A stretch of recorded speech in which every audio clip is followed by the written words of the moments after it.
My sister stole my fiancé 3 days before our wedding, so I gave her the wedding gift she'd never forget. I should have seen it coming. Maya had always been the golden child. Prettier, smarter, more charming. Growing up, she borrowed my clothes, my friends, and eventually my boyfriends. When I was 16, she convinced my crush Tommy Martinez to take her to prom instead of me by telling him I'd been talking about another guy. When I was 22, she moved in with my college boyfriend David while I was studying abroad in Italy, claiming she was helping him through depression after his father died. Each time, my parents defended her with the same tired excuses. Maya doesn't mean to hurt you, Mom would say, stroking my hair while I cried. She just has this magnetic personality. People are drawn to her. Your sister's not malicious, Dad would add. She's just young and doesn't think things through. But Maya always thought things through. I'd learned that the hard way when I found her diary at 15, full of detailed plans for stealing my friends, my opportunities, my life. She'd written about Tommy. Claire's so boring. I bet I could get him to notice me in one conversation. About David. He's too good for Claire anyway. She doesn't appreciate what she has. But I thought Jake Patterson was different. We'd been together for 4 years, engaged for 8 months.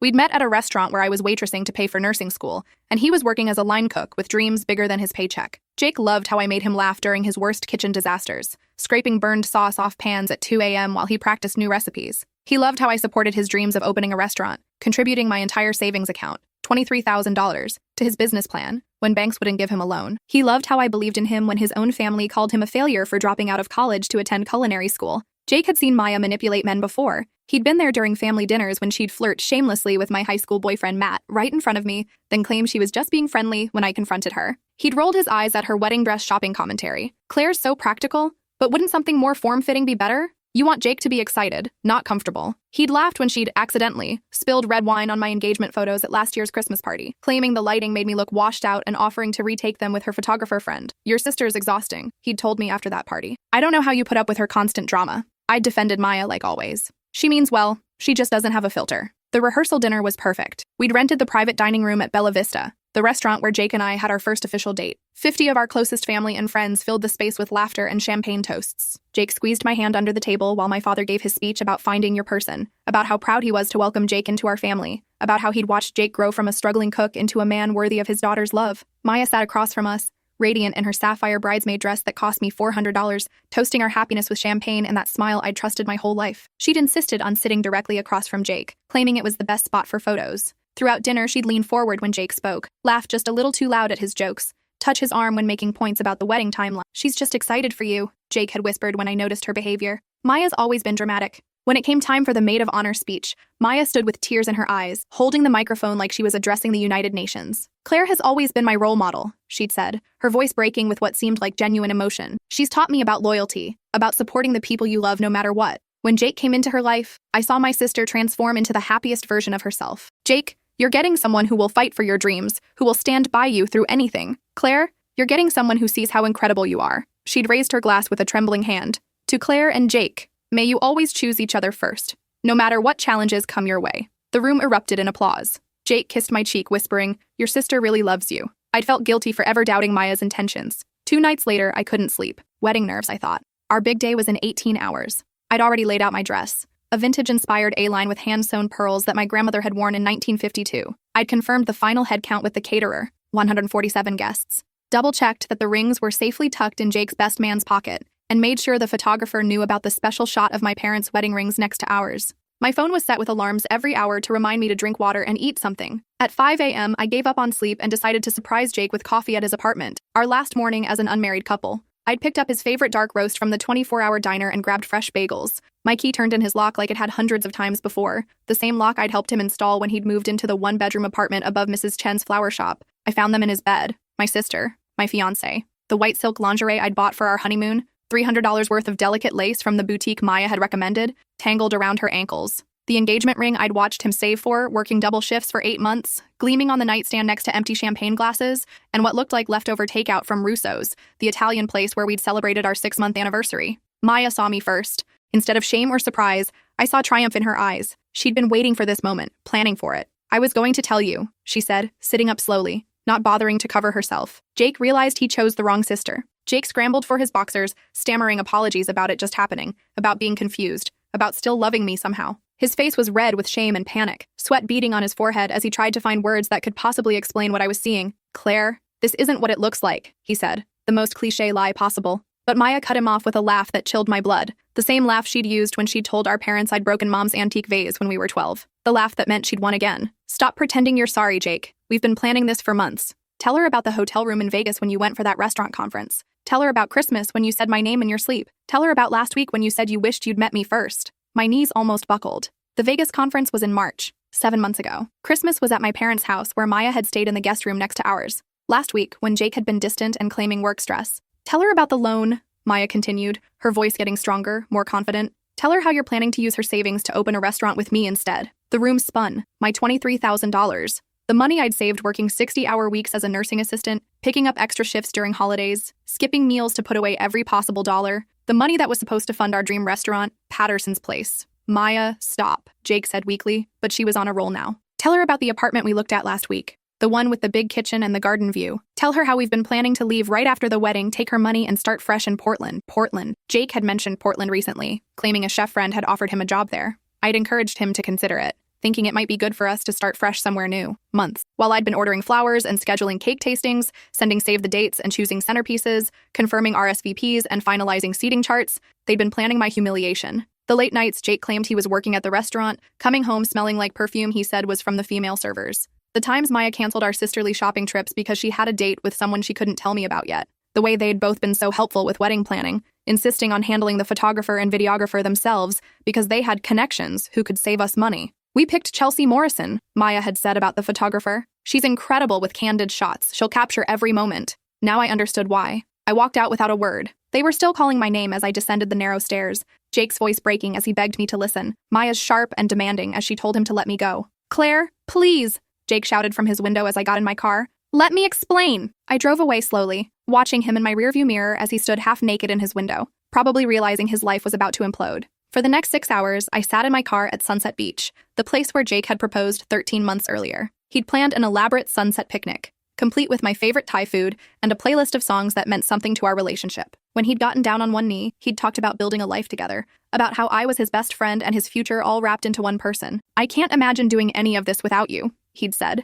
his hands shaking as he opened the ring box. You make me better at everything. I should have been crying, calling my parents, canceling vendors. Instead, I felt something cold and calculating settle in my chest. Maya had taken everything from me since we were children, and each time I'd forgiven her because family was supposed to forgive. But this time was different. This wasn't a borrowed sweater or a stolen boyfriend. This was my future, my money, my life she'd planned to destroy. I drove home at 11 a.m. and found my parents in the kitchen, frantically calling vendors to cancel the wedding. Mom was sobbing over a conversation with the florist about losing the deposit. Dad looked 10 years older, his hair disheveled as he argued with the caterer about their cancellation policy. Sweetheart, Mom said when she saw me, her mascara streaked down her cheeks. Jake called. He explained about the confusion with Maya. He says it's just cold feet, that these things happen to couples before big commitments. Maybe you two can work it out if you just talk through it. Even now, they were taking his side. Maya was their precious baby who could do no wrong, and Jake was practically family after 4 years.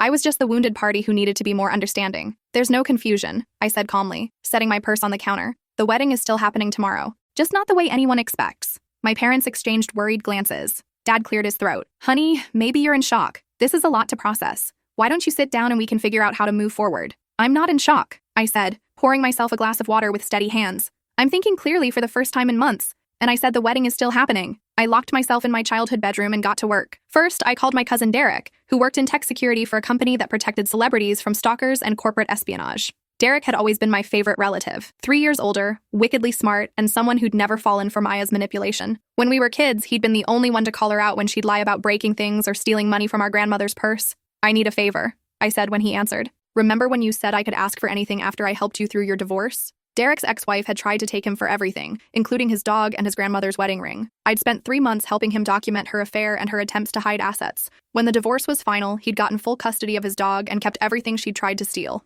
Name it, he said immediately. I explained the situation, the affair, the money, the planned betrayal. Derek listened without interrupting, occasionally making disgusted sounds. Those pieces of shit, he said when I finished. What do you need? Derek had designed security systems for celebrity weddings, installed hidden cameras in offices for corporate investigations, and helped several friends gather evidence of cheating spouses. He understood discretion. More importantly, he understood revenge. I need to know everything, I said. How long this has been going on, what they've been planning, whether there are others involved. And I need it documented in a way that can't be questioned or denied. Give me Jake's address and phone number, Derek said. I can have micro cameras installed in his apartment within 2 hours. His phone can be cloned if I can get physical access for 30 seconds. How technical do you want to get? As technical as necessary. And Derek, I need this done legally. Everything has to be admissible if it comes to that. Leave that to me. Jake's apartment building doesn't have security cameras, right? And his lease probably includes standard language about management access for maintenance. I'll pose as a cable repair guy. Half the buildings in that neighborhood have been having internet issues this week. Next, I called Chelsea Morrison, the wedding photographer Maya had personally recommended. Chelsea specialized in candid moments and had an impressive portfolio of capturing authentic emotions at weddings. Her website featured testimonials from brides praising her ability to document the real story of their special day. Chelsea, this is Claire Richardson. You're photographing my wedding tomorrow. Oh my God, Claire, I'm so excited. Maya's told me so much about you. Are you having pre-wedding jitters? You sound a little stressed. Interesting. Maya had told her about me. Actually, I'm calling because there's been a change in plans. I have a very specific shot list for tomorrow, and I need to know you're willing to capture some unconventional moments. Of course, I pride myself on getting the shots other photographers miss. What did you have in mind? I need you to document everything that happens tomorrow. Everything. Even if it seems inappropriate or uncomfortable. Especially if it seems inappropriate or uncomfortable. Can you do that? There was a pause. Maya mentioned you might want some dramatic shots. She said you're really into authentic storytelling. I'm totally on board. Should I bring extra memory cards? So Maya had been planning this for a while, setting up her friend to document my humiliation. Perfect. Bring everything you have. And Chelsea, there might be some video components to tomorrow's event. Are you comfortable with live streaming? Absolutely. I do a lot of social media integration. Will this be going on Instagram stories or Facebook Live? Something like that. One more thing. I need you to keep this conversation between us. The surprise elements won't work if word gets out. Your secret's safe with me. Maya always said you were more creative than people give you credit for. After I hung up, I sat staring at my phone. Maya had been planning this humiliation for months, setting up her photographer friend to capture my breakdown. She'd probably imagined viral videos of me sobbing at the altar, content that would follow me forever. Then I made the hardest call of all. Mrs. Patterson? I said when Jake's mother answered on the second ring. It's Claire. I have something important to tell you about tomorrow's wedding. Jake's mother, Patricia, had never liked Maya. She called her that manipulative little peacock after Maya had flirted shamelessly with Jake's married brother at our engagement party, complete with hair flipping and inappropriate touching while his wife was in the bathroom. Mrs. Patterson was old-school Baptist with strong opinions about moral behavior and women who threw themselves at taken men. What's wrong, dear? She asked, immediately picking up on my tone. You sound upset. I told her everything. About finding them together. About the months of lies. About how they'd planned to humiliate me at my own wedding and steal my savings. About the apartment in Portland and the restaurant they wanted to open with my money. The silence stretched so long I thought she'd hung up. I could hear her breathing, short and sharp, like she was trying to control herself. Those sinful children, she finally whispered, her voice shaking with rage. After everything you've done for that boy, after you supported him through culinary own save, after you when his own father called him a worthless. Jake's father had been particularly brutal during family dinners, constantly comparing Jake to his successful older brother who worked in finance. I'd spent countless evenings building Jake back up after his father tore him down. Mrs. Patterson, I have a plan, I said, but I need your help. Tell me what you need, sweetheart. That boy has been heading for a fall his whole life, and Maya's exactly the kind of woman who'll drag him straight to hell. Mrs. Patterson had been waiting 30 years to put someone like Maya in her place. She'd grown up in a small southern town, where women who stole other women's men were dealt with swiftly and publicly. She understood the value of a good, old-fashioned reckoning. I explained my plan. Mrs. Patterson listened, occasionally making approving sounds. You're sure this is legal? She asked when I finished. Derek's handling the technical aspects. Everything will be documented properly. And technically, I'm not doing anything except allowing the truth to come out at my own wedding. Good. Jake needs to learn that actions have consequences, and Maya needs to understand that not everyone will just roll over and let her take what she wants. There's one more thing, I said. I need you to make sure Jake shows up tomorrow. If he tries to run or cancel, this won't work. Oh, he'll be there, Mrs. Patterson said grimly. I'll make sure of it. That boy owes you an explanation in front of everyone who came to support your relationship. The least he can do is face the music. The morning of my wedding, I woke up at 6 a.m. feeling calmer than I had in months. My phone was already buzzing with messages. Bridesmaids asking about timing, vendors confirming details, relatives asking for directions to the church. Maya texted me at 6:15. Jake told me everything. I'm so sorry, sis. I never meant for this to happen. Can we talk before the ceremony? I need to explain. I stared at the message for a full minute. Even now, she was lying, planning to manipulate me one last time, probably hoping to convince me to quietly cancel everything and slink away while she and Jake rode off into the sunset with my money. I texted back, of course. See you at the church. We'll have plenty of time to talk. She had no idea I'd spent the night making sure every detail was perfect for her special day.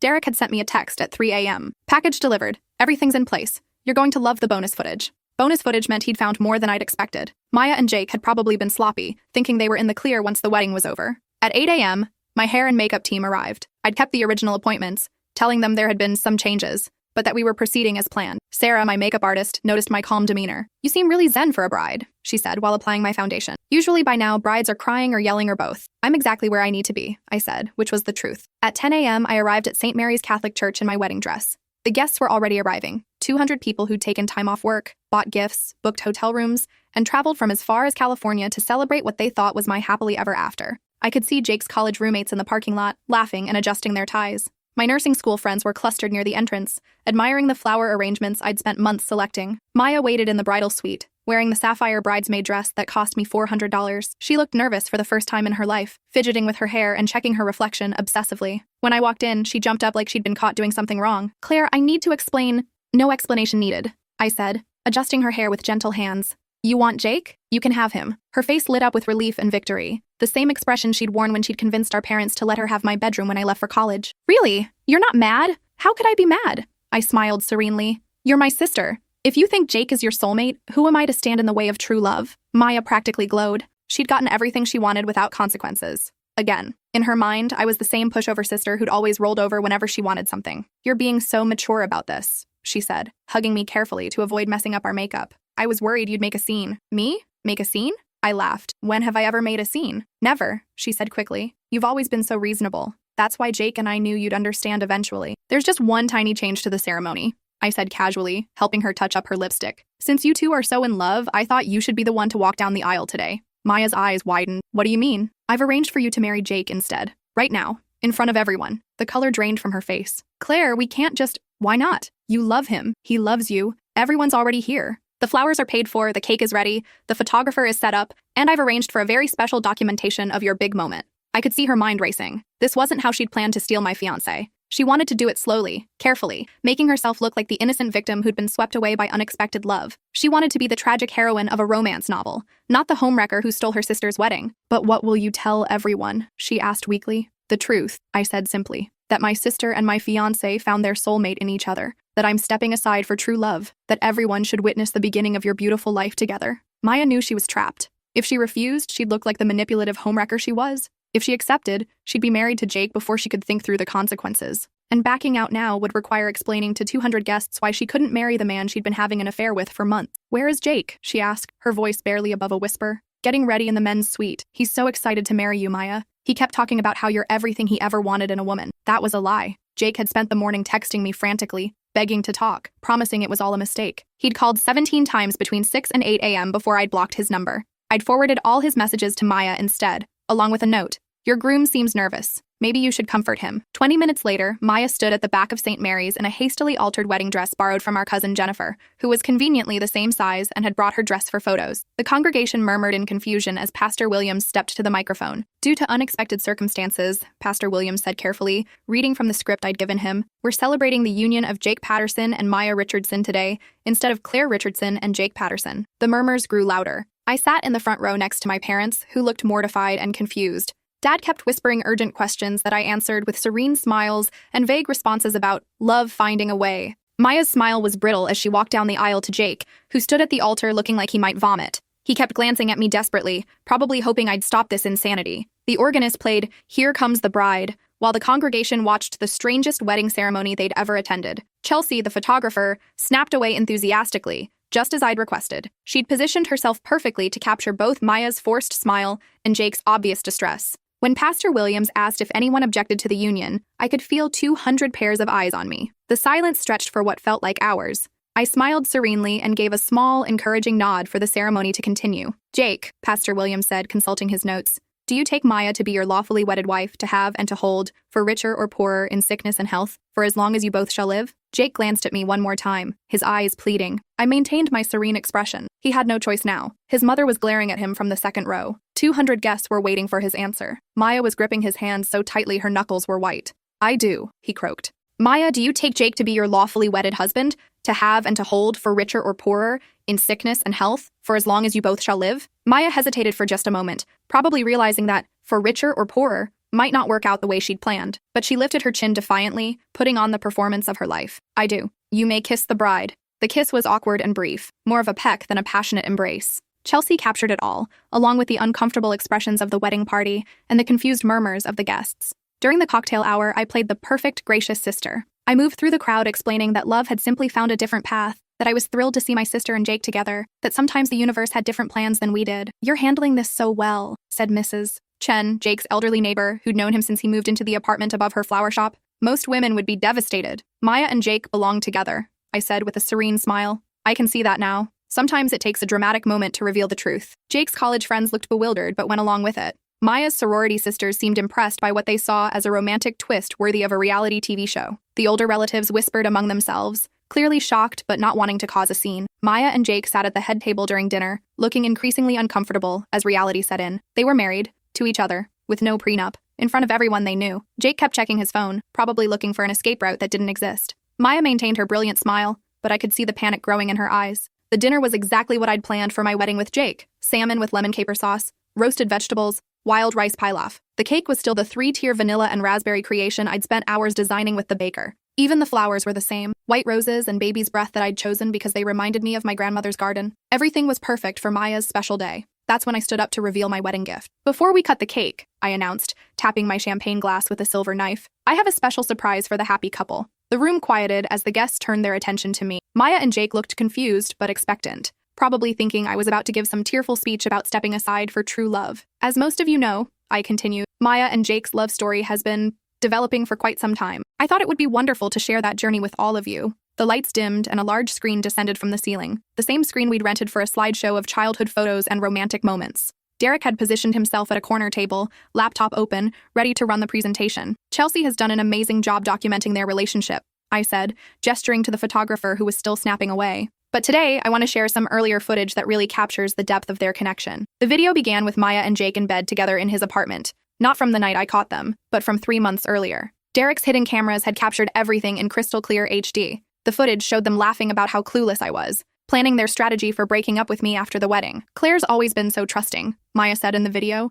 stretched out naked on my fiancé's bed. "She has no idea we've been planning this since March." The room went dead silent. You could hear the collective intake of breath from 200 shocked guests. "Tell me again about the money," Jake said on screen, running his hands down Maya's body. "$23,000. She's been saving for years. Once we're married and move to Portland, she'll never be able to touch it. We'll have enough to open the restaurant and disappear before she can do anything about it." The video continued. Months of planning. Jake practicing his breakup speech while Maya tried on my wedding dress in his apartment. Maya calculating how much money they'd save by keeping all the wedding vendors I'd already paid. Jake talking about how easy it would be to manipulate me into signing over power of attorney for the restaurant business. The most damning clip was from a week ago. Maya on the phone with someone saying, "Claire's always been pathetic. She'll probably beg Jake to take her back after the wedding, but we'll be long gone by then. She's too spineless to fight for anything." 200 guests watched in stunned silence as the truth played out on the screen in excruciating detail. Jake's mother stood up and walked out halfway through, her face twisted with disgust. My parents sat frozen in horror. Maya's sorority sisters were filming everything with their phones, probably already posting to social media.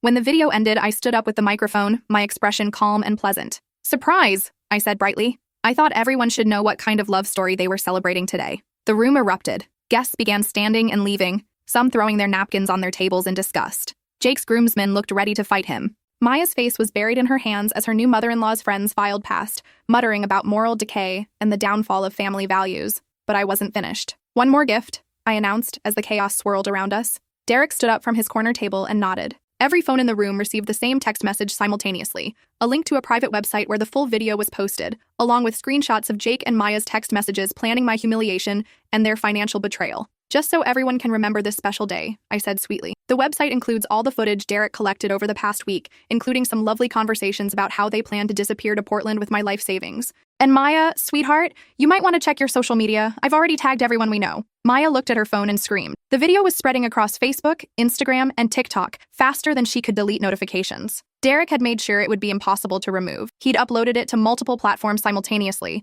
and sent it to every gossip blog and local news station in the city. "The hashtag is our sisterly love," I added helpfully. "Feel free to share your thoughts." Jake finally found his voice, his face red with humiliation and rage. "Claire, you're insane. We can get this marriage annulled." "Actually," I said, pulling out a folder thick with legal documents, "you can't. You're both over 18, mentally competent, and said 'I do' in front of 200 witnesses. In this state, consummation isn't required for a legal marriage, and there's no evidence of coercion." Derek helped me research the laws thoroughly. "Congratulations, you're stuck with each other. This is revenge porn," Maya shrieked, pointing at the screen where her naked image was still displayed. "I'll sue you." "Actually," Derek called out, standing up and addressing the room like he was giving a legal presentation. Everything was filmed in spaces where you had no expectation of privacy. Jake's apartment building lease specifically mentions security cameras in common areas due to recent break-ins. The building management company installed them legally after getting tenant consent. Jake signed the paperwork 3 months ago. Plus, the church ceremony was a public event that you both consented to have filmed. He held up official-looking documents. Everything is perfectly legal.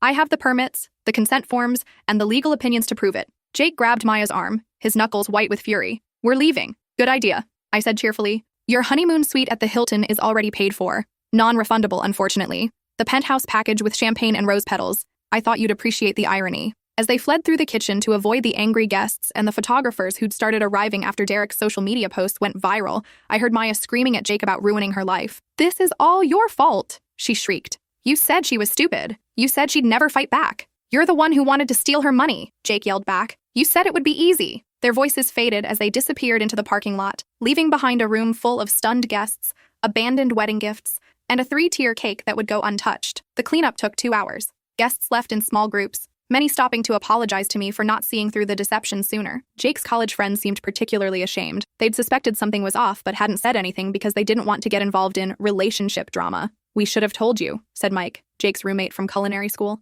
Jake's been acting weird for months, canceling plans and lying about where he was going. We thought he was just stressed about the wedding. Mrs. Patterson was the last to leave. She hugged me tightly, tears in her eyes. I'm so proud of you for standing up for yourself, she said. That boy got exactly what he deserved. And Maya, well, she'll learn soon enough what kind of man she married. What do you mean? I asked. Jake's always been selfish and weak. The minute things get difficult, he runs. Maya thinks she won some great prize, but she'll discover she's married to a coward who will blame her for everything that goes wrong in their life. The next morning, I woke up in my childhood bedroom for the first time in months without anxiety crushing my chest. My phone had hundreds of messages, but not the kind I expected. Friends and extended family were reaching out with support. They'd always suspected Maya was manipulative, but had never seen proof. The video had revealed patterns they'd noticed but dismissed. The way she'd undermine other women, the way she'd flirt with taken men, the way she'd always positioned herself as the victim while creating drama. I always knew something was off about Maya, texted my college roommate Jessica. Remember when she tried to convince me you were talking bad about me behind my back? Now I know she was just trying to isolate you from your friends. Jake's restaurant investors were pulling out after seeing the video. $150,000 in promised funding gone overnight. Maya's employer, a conservative law firm that specialized in family values, had fired her for moral turpitude and behavior inconsistent with the firm's Christian principles. The best message came from Jake's brother David. Thank God you dodged that bullet. Jake's been a selfish jerk since we were kids, and Maya's perfect for him. 2 narcissists deserve each other. Mom's never been happier to be wrong about someone. 3 months later, I got a text from Maya. I want a divorce. Jake's a nightmare and everyone treats us like pariahs. Please help me. I'll pay back the money. I screenshotted it and posted it on social media with the caption, "Some people never learn. P.S. What money? I never gave you any money." The comments were brutal. People who'd watched the wedding video had shared it with their friends, and it had gone viral beyond our local community. Maya and Jake had become internet famous as the worst people ever and proof that karma is real. A year later, Maya and Jake were still married, not because they wanted to be, but because neither could afford a divorce lawyer. Their reputations were ruined, their careers destroyed. They'd moved to 3 different states, but Derek's video followed them wherever they went. Social media algorithms made sure that anyone who searched their names found the wedding footage. Maya had to change her name legally and was working as a cashier at a gas station in Wyoming. Jake was washing dishes at a truck stop diner, his dreams of owning a restaurant permanently destroyed. Every time they tried to start over, someone would recognize them from the video. I, meanwhile, had used the year to travel, start my own nursing consulting business, and rediscover who I was without Jake's dead weight holding me back. The money I'd saved for his restaurant became the seed funding for my own company, helping hospitals improve their patient care protocols. Last month, I got engaged to Derek, the cousin who'd helped orchestrate the perfect revenge. He understood loyalty, creativity, and the importance of standing up for yourself. Our relationship had grown naturally from friendship to something deeper as we worked together to rebuild my life. "You know I fell in love with you during the planning phase," he told me when he proposed. "Watching you take control of your life like that, it was the sexiest thing I'd ever seen." Maya sent a bitter congratulations card to my parents' house. "Hope your marriage lasts longer than your capacity for forgiveness." I sent back a simple reply. "It will. I finally learned to choose people who choose me first." The wedding is next spring. Maya and Jake aren't invited, but I'm sure they'll find a way to watch the video online. After all, Derek's already promised to livestream the whole thing with the hashtag #RealLove. The guest list includes everyone who was at the first wedding. They're all eager to celebrate an actual love story this time. Mrs. Patterson will be walking me down the aisle since my father passed away last fall. Even Jake's college friends are coming, bringing their wives who want to meet the woman who exposed those cheaters. The best part? Every vendor from the original wedding has offered their services for free. The photographer, the florist, the caterer. They all want to be part of a real celebration after being unwitting participants in Maya and Jake's deception. This time, the cake designer told me. We're making something sweet enough to wash away the bitter taste of last year's disaster. I couldn't agree more.